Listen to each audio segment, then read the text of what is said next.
Rádio Rio de Janeiro, a emissora da Fraternidade, passa a apresentar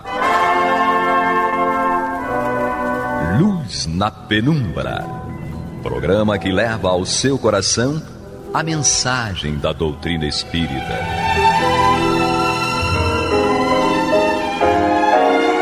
E agora, com vocês, Aloísio Guigino, Fátima Miranda e Eduardo Araújo, para o estudo da obra O que é o Espiritismo, de Allan Kardec.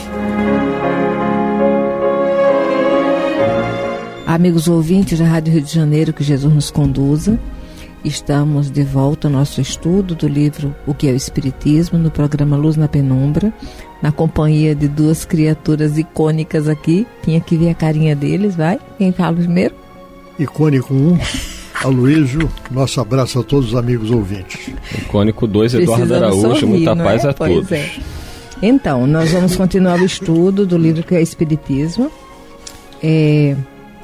No capítulo 3, a partir do item 110. Quem vai ler? Aloísio Guigino. Então, no item 110, Kardec apresenta uma pergunta. Se a alma já existia antes da sua união com o corpo, tinha ela a sua individualidade e consciência de si? Resposta que é dada: sem individualidade e sem consciência de si mesma, seria como se não existisse. Porque nós temos ainda conosco um atavismo muito grande, que é o da teoria da criação, tá? Em que o homem é criado, o homem físico e a alma é criada no momento da concepção. Quando na realidade nós sabemos, temos a certeza que há uma continuidade no processo de evolução através de reencarnações sucessivas. Então, se há uma continuidade, é algo que já pré-existia, que existe no momento da reencarnação e vai continuar o seu processo de crescimento, de evolução moral.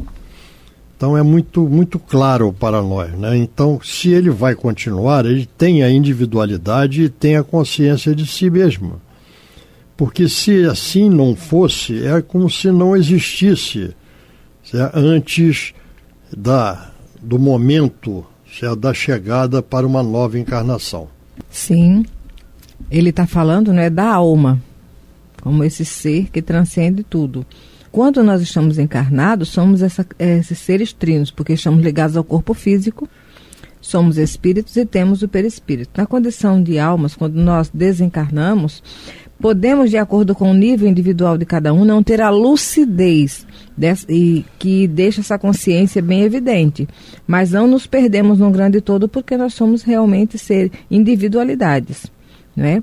Em cada encarnação vestimos uma personalidade. As personalidades são múltiplas de acordo com as encarnações, mas a individualidade é incontestável pela condição do espírito imortal. Tá esperando eu falar, Maria de Fátima Miranda? Então, se a alma já existia antes da sua união com o corpo, tinha ela a sua individualidade e consciência de si? Certamente, né? Porque se não tivesse, qual seria a razão de ser, né?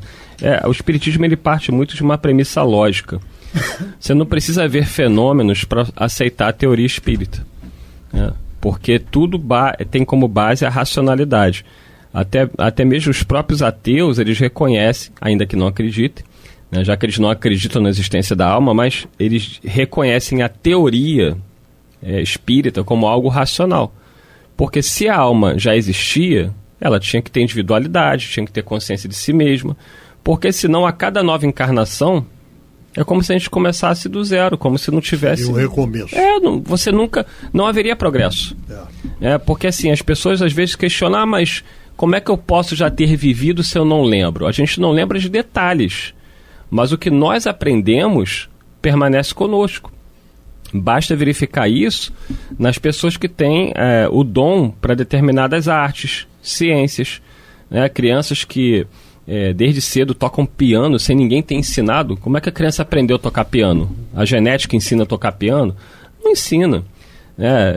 Na internet hoje em dia, você no YouTube tem vários vídeos com crianças com conhecimentos assim absurdos. Crianças com conhecimentos matemáticos. Eu vi um menino, você pode falar a conta que você quiser. ele faz o cálculo de cabeça.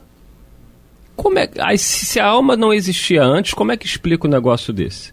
Se ela existia, mostra claramente o quê? Que aquele menino, ele provavelmente foi um grande matemático, né? Uma pessoa assim, muito avançada no conhecimento dessa ciência.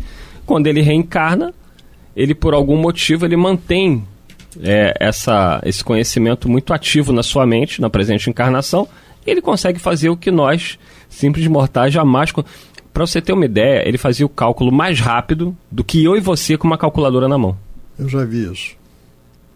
Tu pode botar nós dois com a calculadora, a gente não faz o cálculo mais rápido que ele. Isso mostra exatamente o quê? A pré-existência da alma, a sua individualidade, a sua consciência, a sua inteligência. A teoria que se contrapõe a isso é o do panteísmo, isto é, quando a morte física a alma vai para o todo universal. E no todo universal ela perde a sua individualidade e perde a consciência de si mesma. Mas se a gente fizer uma analogia, nós vemos o seguinte: nós que estamos aqui, nós participamos de uma coletividade que é a sociedade de um modo geral, sociedade humana. Mas quando nós estamos inseridos nesse todo da sociedade humana, nós não perdemos a nossa individualidade nem a consciência da nossa existência. Sim. Apesar de nós estarmos inseridos nesse conjunto que é a humanidade, que somos nós que estamos aqui encarnados. É aquilo que o Eduardo lembrou aqui. Se nós perdêssemos essa consciência e essa individualidade, nós estaríamos sempre recomeçando. E não é o caso, não haveria o progresso. Porque se nós estamos recomeçando, nós temos que ter uma base para, a partir daí, nós construirmos alguma coisa. Então é muito racional, é lógico, certo? E não há como nós fugirmos e evitarmos essa consciência que nós temos da nossa existência e do nosso pretérito. Vamos lá. Miranda. Item 111. Antes da sua união com o corpo, já tinha a alma feito algum progresso ou estava estacionária? O progresso anterior da alma é simultaneamente demonstrado pela observação dos fatos e pelo ensino dos espíritos. Porque nada está parado no universo. Se nada está parado, a alma também não deve estar. Ela pode estar num ritmo tão lento que pode aparentar uma certa estagnação, mas algo está sempre em movimento no íntimo do ser espiritual. E a lei de progresso confirma isso. Então, de alguma maneira, mesmo que por fora esteja apresentando uma situação estática, mas por dentro os pensamentos e as emoções movimentam. Porque o que nos caracteriza na condição de espíritos imortais, com E maiúsculo, é o pensamento contínuo. E pensamento é energia mental em movimento. Dentre as leis que regem a criação, nós temos uma delas que é a lei do progresso, né? E a lei do progresso, ela é contínua, ela determina que tudo na criação apresenta uma evolução, um progresso que é contínuo. E a alma, que é também algo que está inserido dentro desse processo da criação, não poderia ser diferente. A própria observação dos fatos, como responde Kardec aqui essa pergunta, além do ensino dos espíritos, mas a observação dos fatos, conforme o Eduardo lembrou, certo? Em crianças que apresentam determinadas características que não são inerentes, certo, à parte física, e sim à parte espiritual, a alma, que são aquisições pretéritas de cada um desses espíritos. Sem o progresso anterior, tudo perderia o sentido. Nada teria sentido. Então a gente entende que ele pergunta se tem algum progresso ou se estava estacionário. A gente pode estacionar moralmente. Mas o progresso sempre vai se efetuar, conforme está lá no Livro dos Espíritos. O progresso intelectual ele se efetua sempre. Por mais que o espírito encarne e cometa uma série de equívocos, a inteligência dele não para, ele está sempre aprendendo, mesmo com os próprios erros. Agora, moralmente, sim, ele pode ficar estacionário durante algum tempo, não retroagir, porque os espíritos também deixam muito claro que o espírito não retroage, ele não vai regredir, ele se mantém no máximo estacionário. Então, você olha para uma pessoa que comete crimes horríveis, esse aí encarnou e piorou. Não, ele se manteve o que ele era. Ele pode adquirir novos débitos. Sim. Mas em termos de evolução moral, ele se mantém estacionado. Pelo menos, pela pior hipótese, estacionado. E intelectualmente não, ele progride sempre. Porque mesmo errando, mesmo cometendo crimes, a inteligência dele não para. Ele está vivenciando experiências, ele está aprendendo. E um dia, ele vai, através dessas experiências, mudar o seu caminho. Vamos lá. 112. Kardec diz: criou Deus as almas iguais, moral e intelectualmente? Ou fez umas mais perfeitas e inteligentes do que as outras? Então, não teria sentido, Se Deus fizesse isso, ele não seria Deus, porque ele estaria sendo um Deus parcial, Continua aqui Kardec. Se Deus as houvesse feito umas mais perfeitas que as outras, não conciliaria essa preferência com a justiça? Sendo todas as criaturas obra sua, por que dispensaria ele do trabalho umas, quando a outras impõe para alcançarem a felicidade eterna? A desigualdade das almas em sua origem seria a negação da justiça de Deus. E aí entra aquela questão, que a gente sabe. Algumas religiões, elas acreditam que a vida é só essa daqui, e naturalmente até acreditam na existência da criação dos anjos. Então Deus teria criado seres já perfeitos, que são os anjos, e aí tem uma outra polêmica, porque um desses anjos se rebelou. Então, se ele se rebelou é porque ele não era perfeito. Não era anjo. E Deus também não era onisciente, porque quando criou ele perfeito, não sabia que ele tinha um defeito de fabricação e que ia se voltar contra ele. É o que eu disse no início do programa. A doutrina espírita ela se baseia na lógica e na racionalidade. Mas digamos que sim, Deus criou os anjos. Por que criou os anjos e a gente não foi criado como fomos, cheio de falhas, cheio de problemas. Então, como é que Deus faz? Onde estaria a justiça de Deus? Por que eu não fui criado um anjo, eu fui criado para encarnar aqui e cometer um monte de erro? Então, Deus seria injusto. Não seria Deus. Todas essas questões, elas passam obrigatória e mandatoriamente pelo processo da reencarnação. Porque é através da reencarnação que nós vamos somando aquisições morais para o nosso desenvolvimento. Nós temos conosco, ainda trazemos conosco alguns atavismos da criação do homem, inclusive com aquela célebre imagem que nós temos lá da Capela Sistina, que Deus encosta o dedo, certo, num corpo humano e ali cria, então, o homem com a sua alma.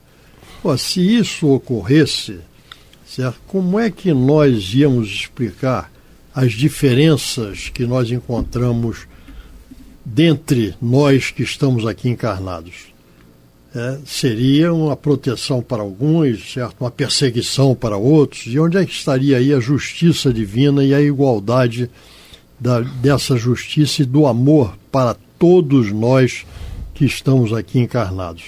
Então, logicamente, racionalmente falando, nós chegamos mais uma vez, certo, a essa conclusão da pré-existência e da continuidade da evolução através de vidas sucessivas, onde no Livro dos Espíritos nós vemos uma questão, quando pergunta qual o objetivo da reencarnação, diz lá que Deus impõe a reencarnação para que nós caminhemos para a nossa destinação. Então não há como nós fugirmos desse processo de evolução contínua através de reencarnações sucessivas, onde nós não perdemos individualidade, não perdemos a consciência da nossa existência, nem o senso moral. Assim como os pais impõem aos filhos que estudem para que um dia possam, né, terem a sua independência, seu trabalho, Deus também nos impõe a encarnação para nós progredirmos. E assim como na escola, o que o aluno aprendeu numa série, ele não vai esquecer na outra, o espírito também. O que nós aprendemos numa encarnação não devemos esquecer na outra. Isso eu falo da questão moral, né? Da questão intelectual, não necessariamente. Você pode numa encarnação ser um grande matemático, e na outra não necessariamente você vai lembrar dessa habilidade. Ela está guardada ali no seu espírito, você nunca perde, mas pode ser que na outra encarnação você venha para desenvolver mais as artes, a música. Então, cada encarnação a gente vai aprendendo coisas novas, vai somando.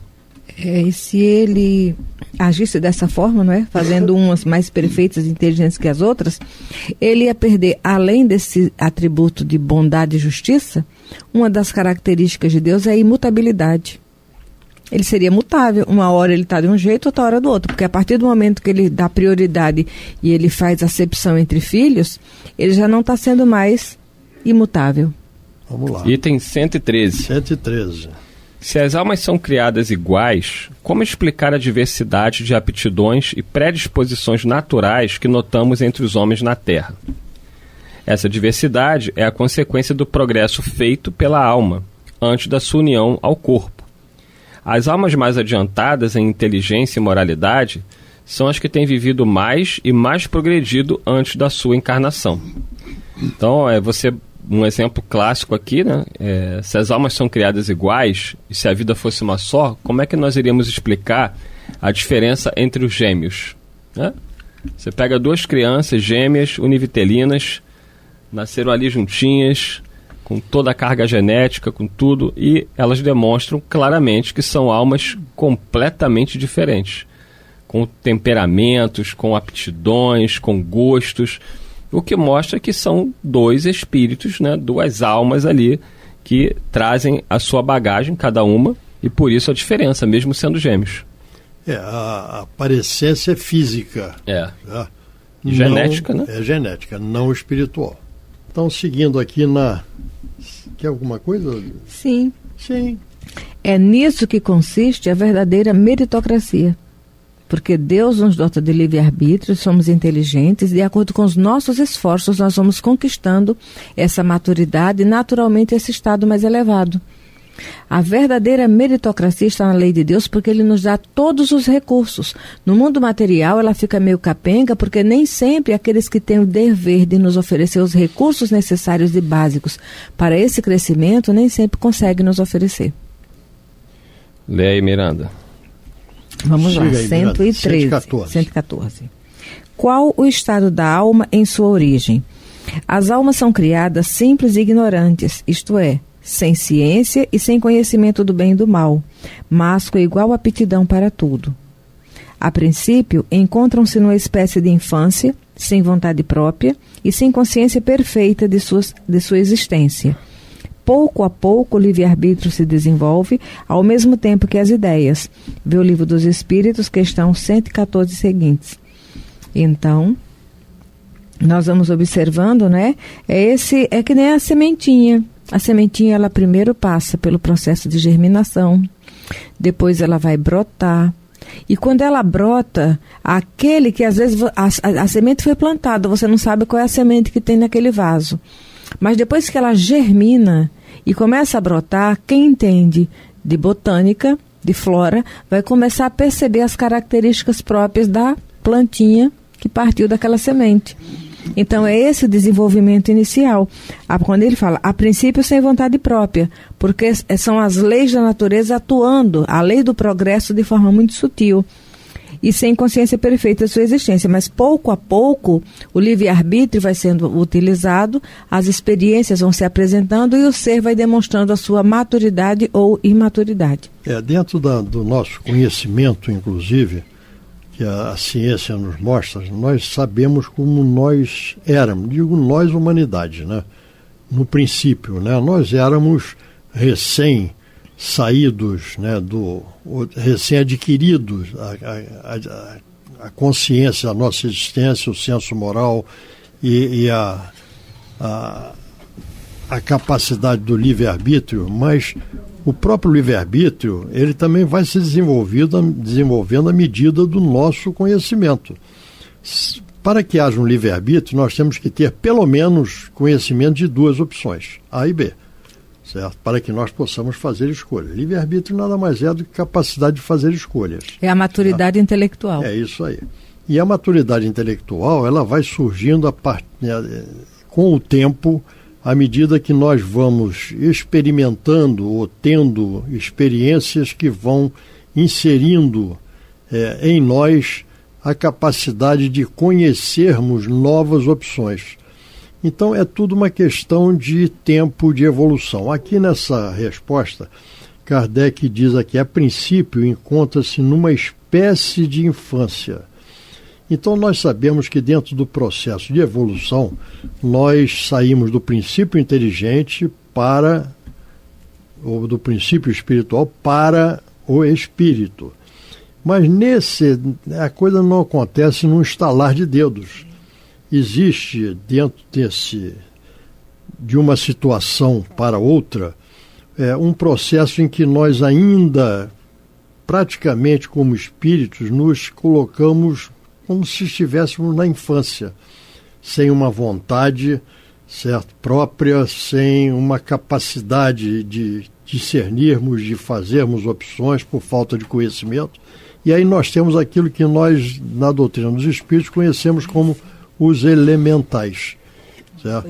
Que são aqueles espíritos ainda incipientes, ainda recém-chegados a essa condição, a esse patamar de evolução, e que fazem coisas, mas são orientados o tempo inteiro no que fazer. Eles não têm a capacidade do discernimento. Então é tudo uma questão de tempo, de evolução, de conhecimento, de experiência dentro da sabedoria divina que nos coloca no princípio simples e ignorante, sem conhecimento, mas cada vez mais com capacidade de, pelo saber, nós termos a condição de fazermos as nossas escolhas e, consequentemente, de termos a responsabilidade daquilo que nós fazemos. Esse processo, porque não é um momento, é um processo, certo? É muito interessante, é lindo, certo? E nós vemos ali a presença, a sabedoria divina, certo? Como nos coloca e nos dá as oportunidades para que nós vamos conhecendo e fazendo as nossas escolhas, porque nós somos sempre responsáveis por aquilo que nós fazemos. E o que nós fazemos são sempre decorrências das nossas escolhas, ou consequências das nossas escolhas. E para tal nós temos que ter conhecimento. Já. E o conhecimento vem também paulatinamente, vem aos poucos acontecendo com cada um de nós. Ele é gradativo, não é? E quando contínuo. Contínuo. E quando nós conquistamos a condição de espírito imortal, trazemos em nós as marcas de onde passamos. O automatismo a nível material, quando nós estamos encarnados, nós vamos observar que trazemos conosco o automatismo dessas experiências lá atrás, nesse estado mais incipiente, né, que vai nos acompanhar. Às vezes conversando sobre esse tema na evangelização, lembramos disso. Você tem 30 segundos para concluir. É para mostrar que o nosso corpo biológico traz todo esse princípio, esse processo evolutivo no corpo físico que a gente veste, né? A flora bacteriana, todo o automatismo dos órgãos do corpo que a gente veste, que é composto desse princípio espiritual que um dia nós fomos. E dito isto, chegamos ao final de mais um programa, desejando muita paz a todos vocês. Semana que vem aqui estaremos, se Deus quiser, e como diz a Luiz Guigino, Ele há de querer. Ele há de querer. Até lá. Até lá. Você está ouvindo o programa Luz na Penumbra.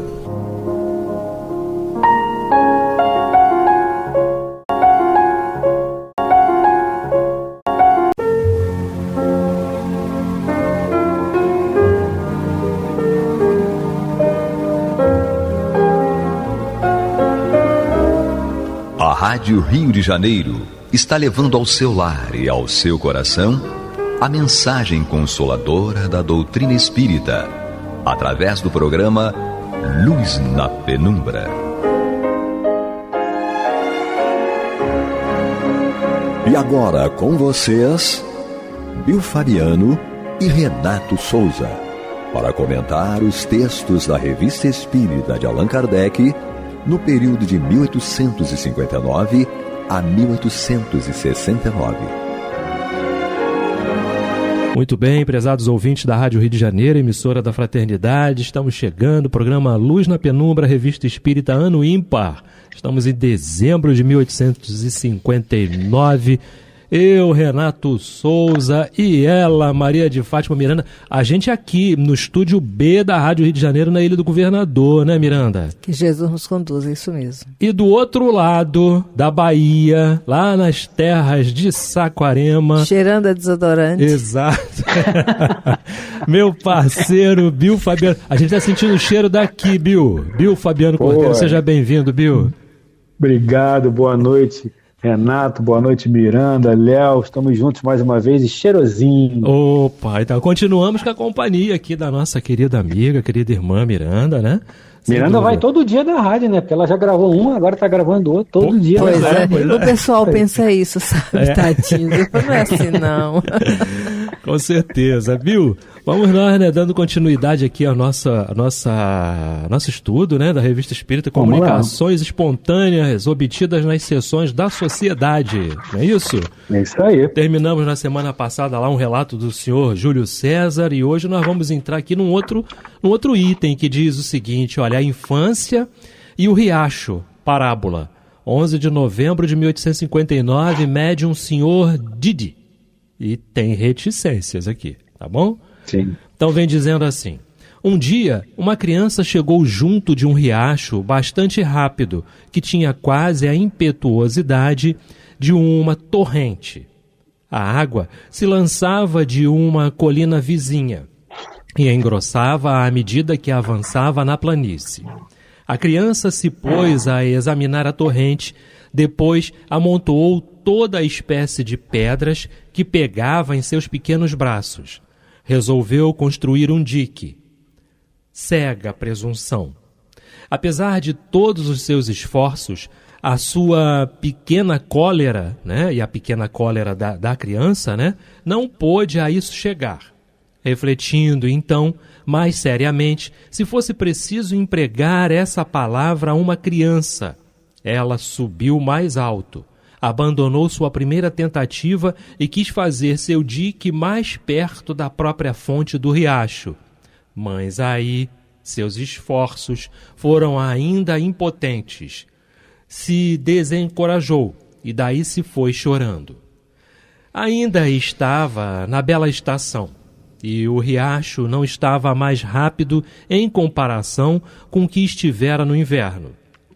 Ele cresceu e a criança viu seus progressos. A água, se engrossando, se lançava com mais fúria, derrubando tudo em sua passagem, e a infeliz criança, ela mesma, teria sido arrastada se tivesse ousado se aproximar dele como da primeira vez. Olha só, né? Como é que a natureza foi tomando, né, o seu lugar, enfim, né, as coisas foram acontecendo. Então ele continua dizendo assim, olha, ó homem fraco, criança, tu queres elevar uma muralha, um obstáculo intransponível à marcha da verdade? Não és mais forte que essa criança, e tua pequena vontade não é mais forte que seus pequenos braços, quando mesmo a quiseres esperar em sua fonte. A verdade, estejas disso seguro, te arrastará infalivelmente. E aí o espírito que assina é Basilê, né, Bill? Bill, é assim mesmo que fala, Bill? Aqui para mim, na edição da FEB, tá o Basílio, mas acho que é Basilê mesmo. Aqui tá Basilê no meu, então, Basilê. Você tá indo de encontro à sua encarnação na França, então você tá resgatando o seu francês. Eu acredito em você. Eu sabia que você ia lembrar disso. Mas, Bill, olha, o que eu gostei muito é como o Basilê fecha a questão, não é? Dizendo a verdade, não é? Estejas disso seguro, te arrastará infalivelmente. Então, cedo ou tarde, a verdade toma conta, não é? E aí, a gente toma por base o próprio Espiritismo, que vai se espargindo pouco a pouco, não é? E a verdade vai tomando conta. E aí tem duas situações. Enquanto encarnado, quando dói, e a gente não aguenta mais a dor, não é? E quando desencarna, porque também vem uma consciência. Ora, o que eu estou fazendo aqui? Eu continuo respirando, entre aspas, em tudo que eu estou falando, claro. Eu continuo respirando, eu continuo enxergando, eu continuo ouvindo, eu continuo interagindo e tudo mais. É a verdade, né, Bill? Com certeza, né? Aqui a dona Joana fala sobre o despertar da consciência, né? E a gente tem que recorrer também a Jesus no Evangelho de João, né? Quando ele diz que conhecereis a verdade e a verdade vos libertará. Essa verdade que liberta, mas ela também através da nossa culpa, né? Da culpa não, da responsabilidade. Vamos manifestar sempre essa contradição aí de não é culpa, é responsabilidade, né? De você entender que, por exemplo, às vezes acontece uma coisa com a gente, né? Que me veio como inspiração agora. Para nós espíritas, ou que somos espiritistas ou aspirantes a espíritas, tudo está escrito. Eu tropecei ali, estava escrito. Cara, às vezes não.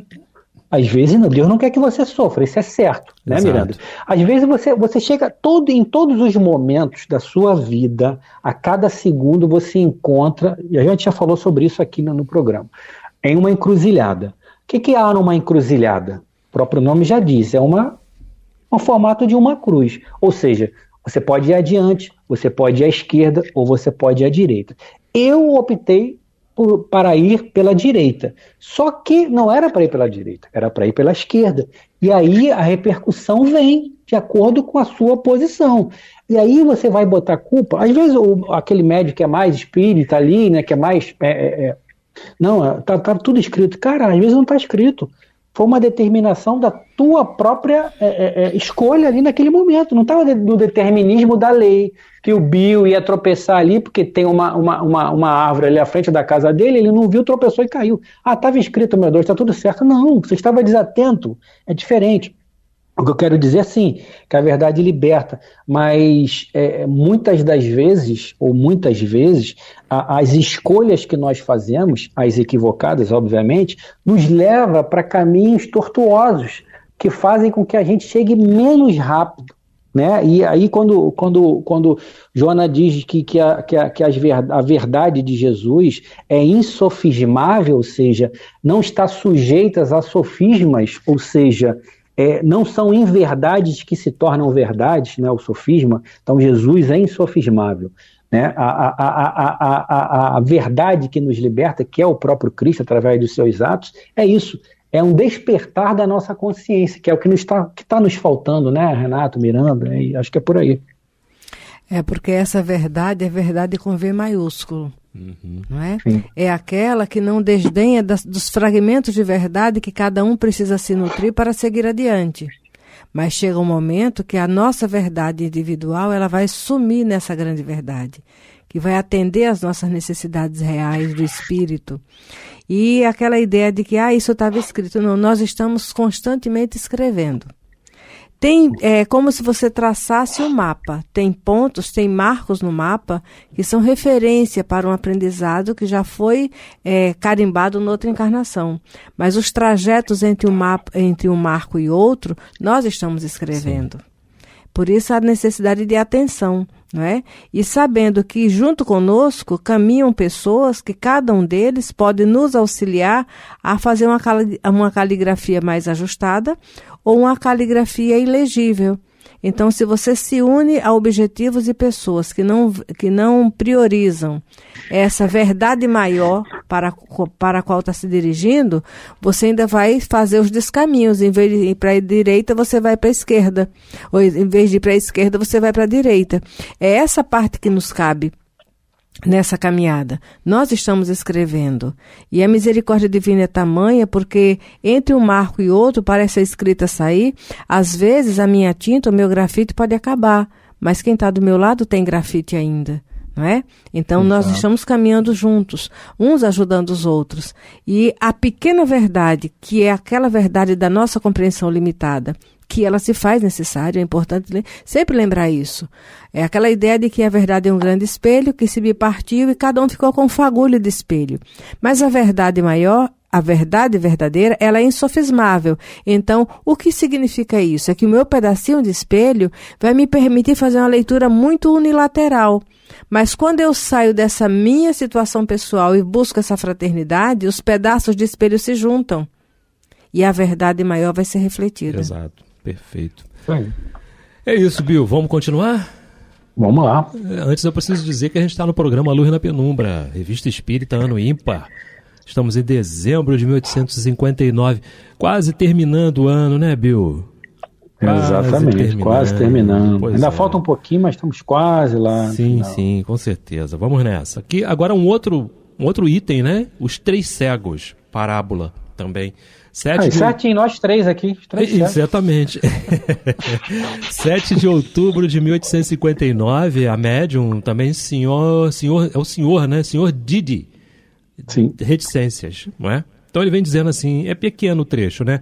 Um homem rico e generoso, o que é raro, encontrou em seu caminho 3 infelizes cegos consumidos pela fome e pela fadiga. Apresentou a cada um uma peça de couro. O primeiro cego, de nascença, irritado pela miséria, sequer abriu a mão. Jamais viu, dizia, quem ofertasse ouro a um mendigo. A coisa era impossível. O segundo estendeu maquinalmente a mão, mas rejeitou logo a oferenda que se lhe fizera como seu amigo. Ela a considerava qual uma ilusão ou uma obra de mau gosto. Em uma palavra, segundo ele, a peça era falsa. O terceiro, ao contrário, cheio de fé em Deus e inteligência, no qual a fineza do tato havia em parte substituído o sentido que lhe faltava, pegou a peça, a apalpou e, levantando-se, bendizendo seu benfeitor, partiu para a cidade vizinha para se proporcionar o que faltava à sua existência. Os homens são cegos, o espiritismo é o ouro, julgai a árvore pelos seus frutos. Interessante, né, Bill? E aí segue, quer comentar essa? Porque segue uma outra dissertação assinada lá pelo Charles IX, né? Vamos lá, você que sabe, você que manda aí.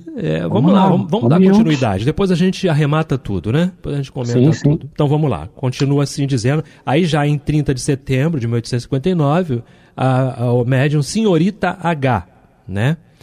Pedi a Deus me deixar vir um instante entre vós, para vos dar o conselho de não terem jamais querelas religiosas. Não digo guerras religiosas, porque hoje o século é muito avançado para isso, mas naquele em que vivi era uma infelicidade geral, e não pude o evitar, a fatalidade me arrebatou, e compeli os outros, eu que os deveria moderar. Assim tive a minha punição, primeiro sobre a terra, depois por 3 séculos expiei cruelmente meu crime. Sede dóceis e pacientes para aqueles que ensinais, se não querem vir a vós no início, que venham mais tarde, quando verão a vossa abnegação e o vosso devotamento. Meus amigos, meus irmãos, eu não saberia mais vos recomendar o que de mais horrível foi, com efeito, que se degolar mutuamente em nome de Deus clemente, em nome de uma religião tão santa que não prega senão a misericórdia, a bondade e a caridade. Em lugar disso, se mata ou se massacra para forçar as pessoas que se querem se converter.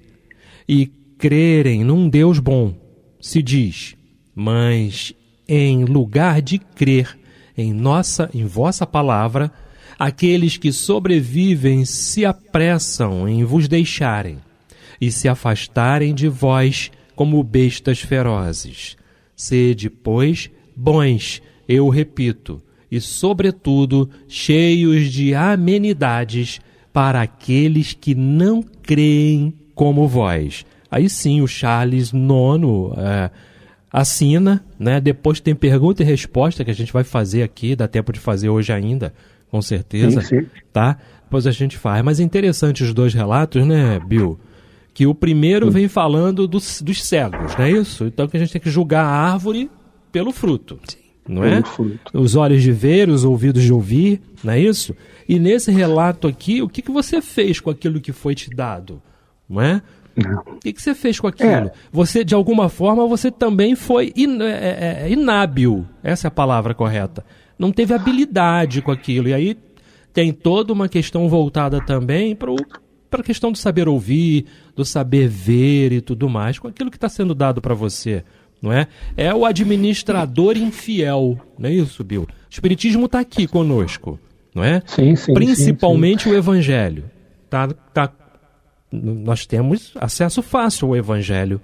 Mas o que eu estou fazendo com ele? E aí eu não posso me tornar o administrador infiel. Vou deixar a Miranda falar. Deixa a Miranda falar, que a Miranda... As duas parábolas estão correlacionadas justamente nessa necessidade que também está em Marcos. Olhai, vigiai e orai. Por quê? Eu vou comentar a primeira. Tá. Existe uma correlação entre as duas. O Bill comenta a segunda. Na primeira, o primeiro cego, ele duvidou. Sim. Ele duvidou que alguém fosse capaz de oferecer alguma coisa de valor a um cego. Não é? O segundo, ele afirmou sem avaliar. Já disse logo, não, isso aqui é falso. Mas o terceiro cego, mesmo tendo a visão obliterada, ele tinha habilidades desenvolvidas.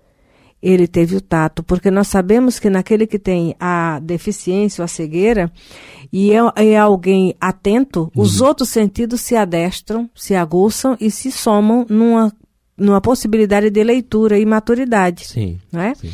Então ele usou os outros sentidos para tocar a peça. Sentiu o peso da peça, não é? A textura da peça. E a gente pode brincar, mas até o cheiro da peça. Perfeito. Porque se você pegar cobre tem um cheiro próprio. Cheiro. Tem sim. Não é?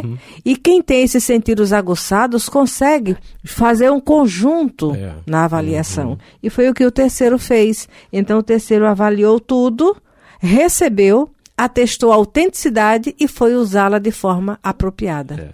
Interessante, Bill, vou passar para você, mas eu queria lembrar aqui que recentemente eu assisti uma reportagem na TV Brasil em que fala do fotógrafo cego. Eu falei assim, meu Deus, interessante isso. E fiquei aguardando a reportagem. Tu já viu, né? Então ele está sempre presente justamente nos eventos de Olimpíadas, né, das Paralimpíadas, principalmente no foco da Paralimpíada. E aí ele tem alguém do lado dele que descreve o ambiente, não é? E aí, descrevendo o ambiente, os próprios sentidos dele vão dando um direcionamento para ele bater a foto. Conforme ele vai ouvindo a descrição do ambiente em que eles estão, olha, está entregando uma medalha, olha, está saltando, olha, está pulando na piscina, olha, está... Enfim, ele bate a foto com uma perfeição impressionante, Bill. E olha, eu me lembro, sabe de quê? Eu me lembro dos olhos da alma. Não é? E do ouvido espiritual e dos olhos espirituais, não é isso? Sim. Eu no início eu brinquei aqui, né, falando dos três cegos, seria eu, você e a Miranda. Não, né? Mas não deixamos de ser. Sim, Só temos que ser aquele cego hábil.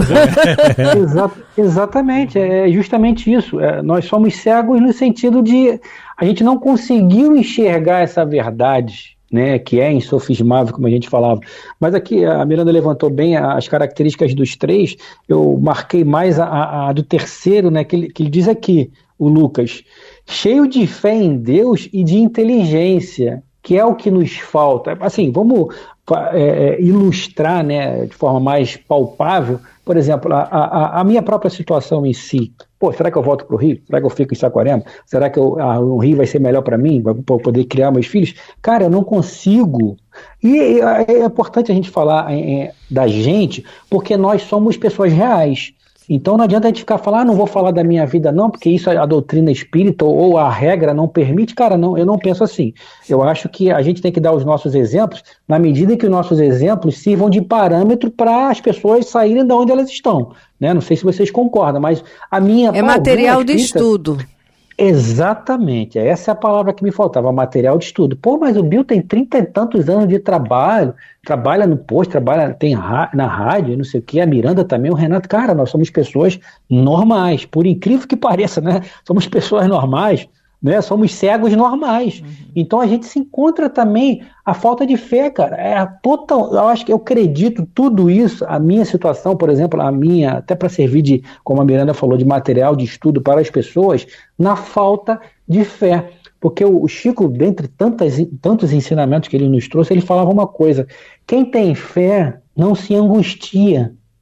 Quem tem fé espera. Obviamente, quando ele falava isso, não é esperar sentado, né?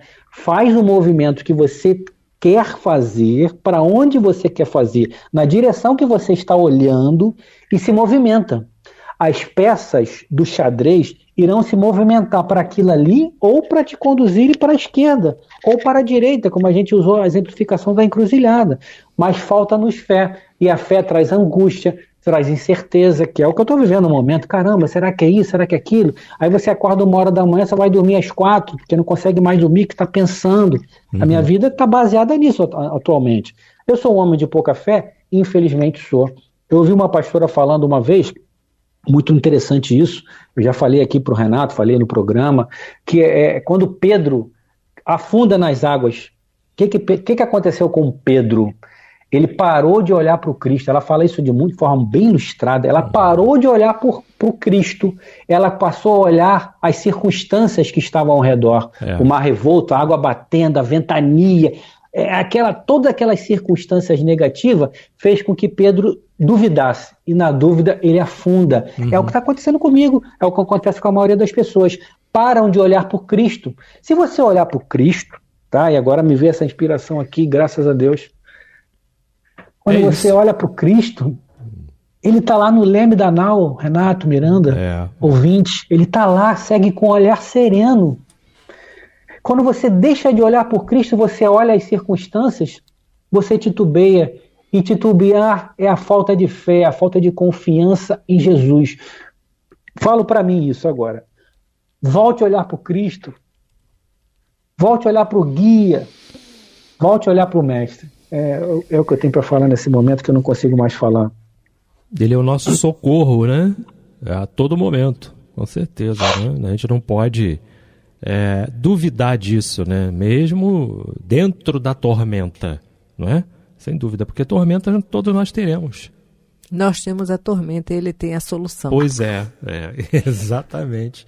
Nós criamos, às vezes, né? Muitas vezes as tormentas, e aí, enfim, as coisas vêm realmente ao nosso encontro para a gente saber se desvencilhar. Mas graças a Deus que tem o socorro, não é? Graças a Deus. Se imagina se não tivesse, se estivéssemos à deriva, não estamos à deriva, né? Bill, não vai dar tempo da gente começar aqui as perguntas e as respostas né? Não vai dar. Não vai dar que Vamos fizeram deixar pro aqui. próximo. Vamos deixar para o próximo programa. Então, eu só queria lembrar que, né? Agradecer a Miranda, né? Por estar com a gente. Já temos 40 segundos aí, Bill. Poxa, muito bom. Vamos deixar para Miranda. Vamos deixar para Miranda se despedir. Muita paz a todos. Até a semana que vem. Miranda, minha amiga. Nós agradecemos a Jesus, porque todo dia, se a cada dia baixa o seu mal, porque a cada dia tem a sua bênção. Então, que ele seja a bênção na vida de cada ouvinte, de cada um de nós e daqueles que estão necessitando. Os infortúnios ocultos.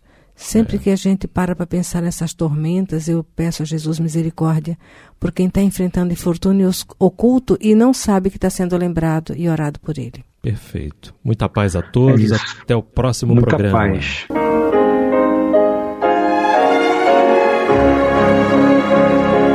E vamos ouvir agora a prece de encerramento de nosso programa. na voz de Geraldo de Aquino.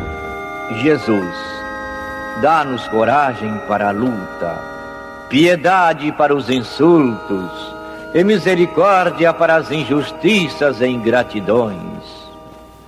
Limpa nossa alma de inveja e ambições mesquinhas, de ódio e de vingança o nosso caminho.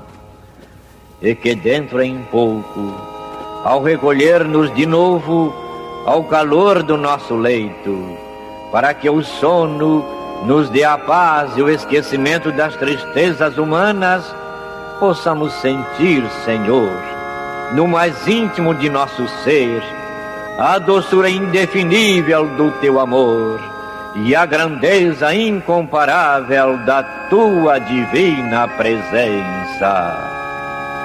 Que assim seja.